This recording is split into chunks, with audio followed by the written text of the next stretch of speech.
당연히 나이가 어릴수록 자금 출처 조사 대상이 되기가 쉽습니다. 사업소득에 대한 매출을 누락하거나 비용을 과대 계상한 경우에는 문제가 크게 발생할 수 있겠죠. 당연히 금융기관 대출 금액이 적다면 소득 금액을 제외한 나머지 차액을 증여로 추정하고 자금 출처 조사의 대상이 될 거예요. 최대 2억 취득주택 금액의 20%의 금액은 입증 안 해도 되는지, 이거 잘못 알고 계신 분들 되게 많이 계신데요. 실무적으로 전액 다 입증해야 됩니다.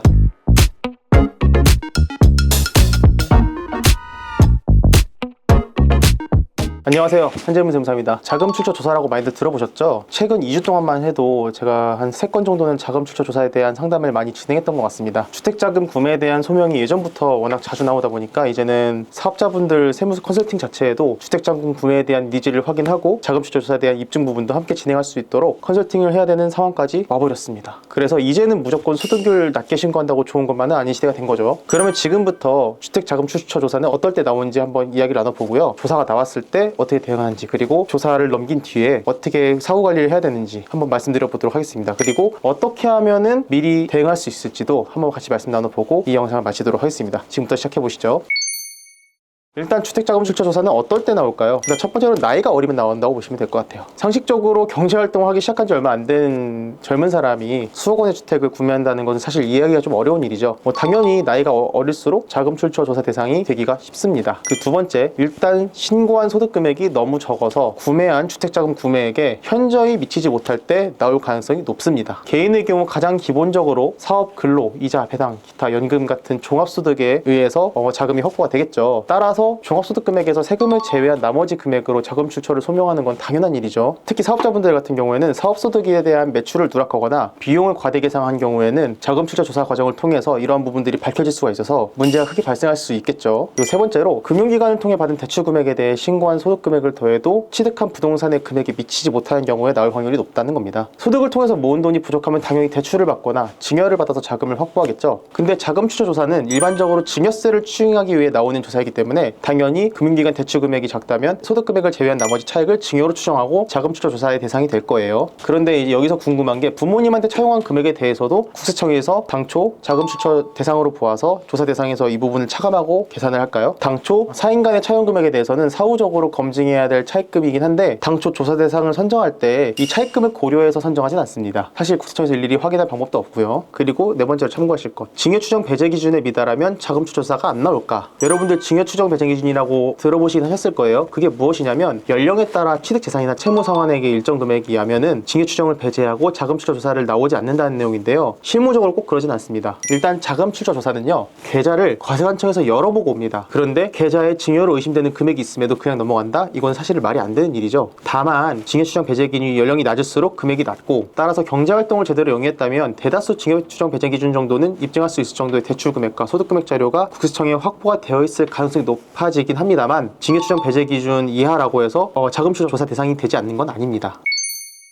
자, 그럼 자금 출처 조사가 나왔는데 어떻게 해야 될까요? 사실 자금 출처 조사가 나왔으면 그 상황에서 대응할 수 있는 부분은 사실 조금 제한적이긴 합니다만, 다만 명확하게 설명드릴 수 있는 부분에 대해서 하나씩 이야기를 좀 드려볼게요. 첫 번째, 먼저 알고 가셔야 될 부분, 최대 2억 취득주택 금액의 20%의 금액은 입증 안 해도 되는지, 이거 잘못 알고 계신 분들 되게 많이 계신데요. 실무적으로 전액 다 입증해야 됩니다. 10억에 대한 주택을 구매했으면 10억을 전부 다 입증해야 돼요. 어떤 분들은 20%를 제외한 8억에 대해서만 입증해야 된다고 알고 계신 분들이 있는데, 실무적으로는 10억 전부 다 입증을 해야 됩니다. 그리고 처음 가장 기본적으로 소득 금액으로 자금 출처를 입증하셔야겠죠. 근로소득의 경우에는 총 급여액에서 원천징수세액을 공제한 순 금액이 자금 출처로 인정되고요. 이자, 배당, 기타 소득도 총 수익 금액에서 원천징수세액을 제외한 순 금액이 자금 출처로 인정이 됩니다. 사업소득은 당연히 수익 금액에서 지출한 비용을 차감한 소득 금액에서 소득세 등의 세금을 뺀 금액으로 자금 출처가 인정이 됩니다. 각 소득에 대한 원천징수 영수증과 소득세 신고서 사본을 통해서 입증하시면 되고요. 그리고 4인 간의 차입금을 입증합시다. 일단 금융인 간 차입금에 대해서는 쉽게 입증이 가능하지만, 4인 간 혹은 특수관계인 간의 차입금에 대해서 차용증을 작성하여 제출하면 많은 분들이 그냥 자연스럽게 입증이 된다는 걸로 알고 계신데, 4인 간의 차입금을 입증하는 거는 그렇게 단순한 문제가 아닙니다. 금전 무상대출에 대한 이익의 증여 규정에 따라서 2억 1,700만 원 이하까지는 무상이자로 차용할 수 있다는 이야기를 많이 하시잖아요. 근데 원금 상환도 안 하고 이자도 전혀 지출하지 않았다면 이 경우에는 차용증이 있더라도 실질적인 금전 차용으로 보지 않는 경우가 되게 많습니다. 게다가 차용증을 급하게 작성했는지 확인할 수 있기 때문에 미리 공증을 받거나 내용 증명 같은 거를 보내놓지 않았다면 4인 간의 차입금을 인정받지 못할 수도 있고, 이 경우엔 증여로 추정되어서 증여세와 가산세를 납부하게 됩니다.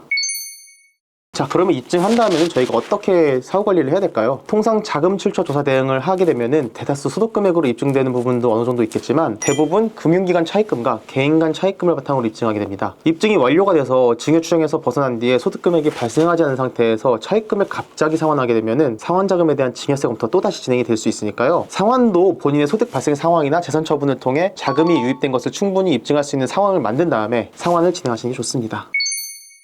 그러면은 자금 출처 조사는 어떻게 하면 안 나오게 할 수 있을까요? 자금 출처 조사는 다시 말씀드리지만 계좌를 일단 확인하고 나온 조사입니다. 누구나 실수는 할 수 있기 때문에 혹시나 계좌 내역에 이상한 점이 있다면 조사 대응 과정에서 문제가 생길 수 있겠죠. 안 나오도록 하는 것이 가장 중요하고요. 부동산 취득 계획이 있으신 분들은 일단 이렇게 준비하시는 게 좋다고 말씀드릴 수 있을 것 같습니다. 첫 번째, 재산 취득 자금이 확보되지 않은 상태에서 무리한 법인 전환은 금물입니다. 물론 법인에서 해당 자금을 대여받을 수 있겠지만 이 경우에는 업무후가 가지급금으로 해당이 되고요. 가지급 인정이자를 꾸준히 지급하신다고 하더라도 언젠가는 가지급금을 상환하셔야 될 자금이기 때문에 법인 전환을 하지 마시고 일단은 자금을 확보하시고 법인 전환하시는 걸 기본적으로 추천드리고 있습니다. 두 번째는 소득세를 무분별하게 줄이려고 하지 마세요. 매출 누락을 하거나 비용을 과다하게 산입하는 건 당연히 안 되는 거고요. 그리고 사적 비용을 산입해서 소득세를 너무 적게 신고하시는 것도 나중에 소득 금액이 적게 잡혀있기 때문에 자금 출처 조사 대응에 어려움을 겪게 하는 요소 중 하나입니다. 뿐만 아니라 아까 말씀드렸다시피 조사 대응 과정에서 과소신고에 대한 문제가 두드러질 수가 있어서 이 경우에는 조심을 많이 해주셔야 되고요. 그리고 세 번째로 미리 증여세를 신고하는 것도 방법이라고 볼 수 있습니다. 사실 금액이 엄청 많이 되진 않겠지만 증여세를 추징당할 경우 무신고 가산세와 납부불성신 가산세가 발생하는데 이게 생각보다 적지 않습니다. 차라리 입증할 방법이 정 없을 것 같다면 세율이 낮은 구간만큼은 미리 증여세를 신고해서 증여를 하고 이 부분으로 소명하는 게 좋을 것 같습니다. 다만 동일 인으로부터 10년 내 증여한 재산에 대해서는 합산해서 증여세를 부과하도록 되어 있으니까 이 점 참고해 주시길 바랍니다. 네 번째, 자금 출처 조사 대상자가 될 가능성이 높다고 판단되시면 금융기관 담보대출을 많이 받으시길 바랍니다. 이자율이 너무 높긴 하지만 요즘 가장 확실한 방법 중 하나고요. 이자를 조금 부담하고 안 나오도록 하는 게 훨씬 더 이득입니다.